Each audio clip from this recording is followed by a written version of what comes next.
मतदार याद्यांसंदर्भातल्या आरोपाची बातमी आहे। महाराष्ट्रात 1 कोटी बोगस मतदार भाजप आणि शिंदेसेनेनं घुसवल्याचा आरोप खासदार संजय राऊतांनी केलाय। याच बोगस मतदारांच्या हातात निवडणुकीचा निकाल असल्याचा हल्लाबोल देखील त्यांनी केलाय। अमित शहांनी घुसखोर आमदारांना बाहेर काढावं अशी त्याची मागणी आहे। आपण पाहू शकतो गेल्या अनेक दिवसांपासून विरोधकांकडून मतदार याद्यांमधल्या घोळासंदर्भात अनेक आरोप होत आहेत।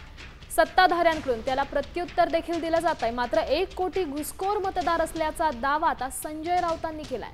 त्यामुळे आगामी स्थानिक स्वराज्य संस्थांच्या निवडणुकांच्या आधी काय राजकारण तापतंय ते पाहणंच महत्त्वाचं ठरेल।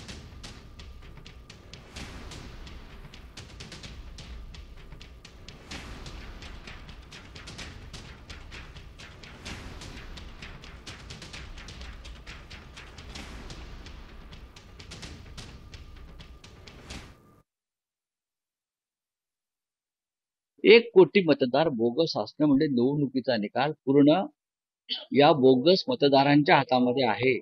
विधानसभा निवडणुकीनंतर मुंबईमध्ये 4 दिवसामध्ये 6.5 लाख मतदार वाढवले गेले। 6.5 लाख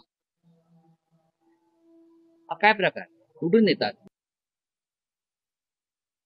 अमित शहा म्हणतात 2 दिवसापूर्वी दिल्लीत की आम्ही घुसखोरांना शोधून काढू आणि घुसखोर जर मतदार यादीत असतील तर आम्ही त्यांना हाकलून देऊ मतदार यादीत।